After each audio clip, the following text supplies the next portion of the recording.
विज्ञान.in में आपका स्वागत है और मेरा नाम है अनिर्बान। आज हम बात करने वाले हैं dark energy and dark matter के बारे में।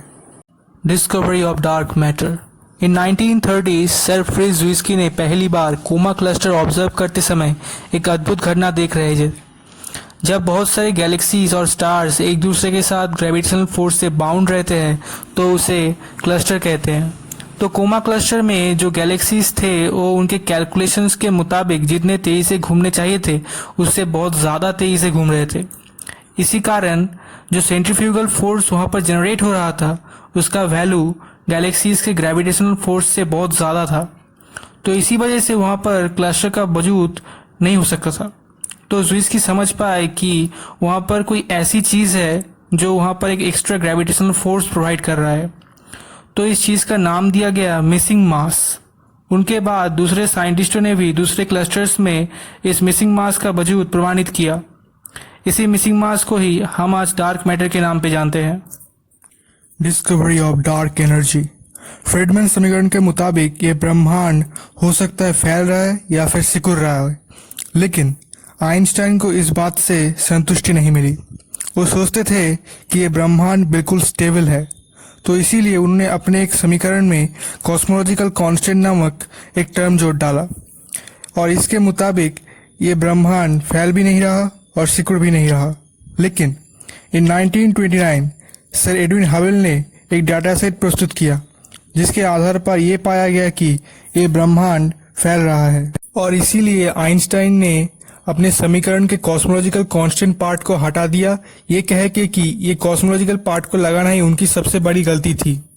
लेकिन बाद में ये पाया गया कि उनकी सबसे बड़ी गलती ही उनकी सबसे बड़ी डिस्कवरी है और ये डिस्कवरी थी डार्क एनर्जी की। Properties of dark matter. Normal matter के उलट एक dark matter light emit and reflect नहीं करता, इसीलिए इसे देखा नहीं जा सकता। लेकिन कैलकुलेशंस के मुताबिक इसका एग्जिस्टेंस है। नॉर्मल मैटर के साथ इसका एक सिमिलरिटी ये है कि इसके पास मास है, मतलब ये ग्रेविटी के साथ इंटरेक्ट करता है। और इस प्रॉपर्टी को काम में लाते हुए साइंटिस्ट ने कैलकुलेशंस से पता लगाया है कि इस ब्रह्मांड का टोटल मास का 85% डार्क मैटर द्वारा कवर्ड है। डार्क मैटर दो तरह के होते हैं, एक है बैरियोनिक एंड दूसरा है non baryonic dark matter. Basically baryonic dark matter baryons मतलब प्रोटॉन और न्यूट्रॉन से बने हैं and non baryonic dark matter baryons से नहीं बने हैं। इसके बारे में मैं एक दूसरे वीडियो में डिटेल में बात करूंगा। Properties of dark matter. इस ब्रह्मांड में डार्क मैटर और दूसरे स्ट्रेंज घटनाओं में डार्क एनर्जी सबसे स्ट्रेंजेस्ट है। इस ब्रह्मांड का टोटल एनर्जी का 68% है डार्क एनर्जी और dark matter and ordinary matter का मास एनर्जी इस ब्रह्मांड का टोटल एनर्जी का 27% एंड 5% है। डार्क एनर्जी की एनर्जी डेंसिटी डार्क मैटर और ऑर्डिनरी मैटर से बहुत कम है, लगभग 7 × 10⁻³ ग्राम पर सेमी क्यूब, जो क्रिटिकल डेंसिटी के बहुत पास है। लेकिन फिर भी ये टोटल एनर्जी का 68% है क्योंकि ये पूरे स्पेस में होमोजेनियसली फैला हुआ है। डार्क एनर्जी को दो फॉर्म में डिस्क्राइब किया जाता है। एक है कॉस्मोलॉजिकल कांस्टेंट, जो इस ब्रह्मांड में एक कांस्टेंट एनर्जी डेंसिटी को रिप्रेजेंट करता है। कभी कभी कॉस्मोलॉजिकल कांस्टेंट को वैक्यूम एनर्जी भी कहते हैं क्योंकि ये वैक्यूम की एनर्जी डेंसिटी है।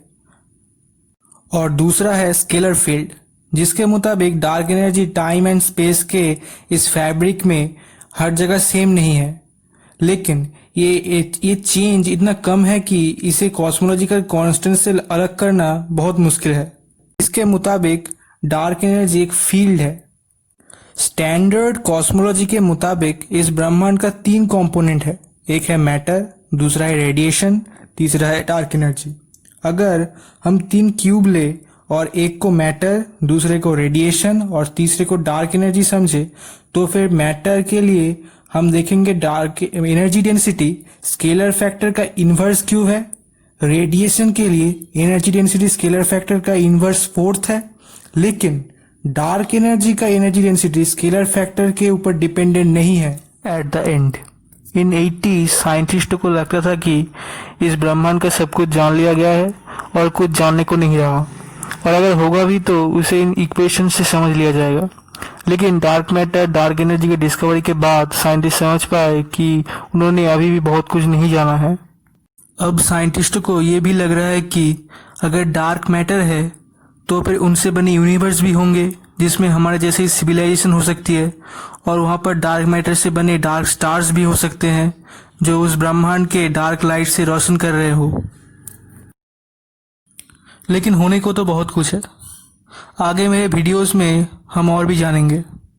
अगर आप मेरे न्यू वीडियोस के बारे में अपडेटेड रहना चाहते हैं तो प्लीज़ मेरे चैनल को सब्सक्राइब कीजिए एंड बेल आइकन को दबा दीजिए। तो आज के लिए बस इतना ही। नमस्कार।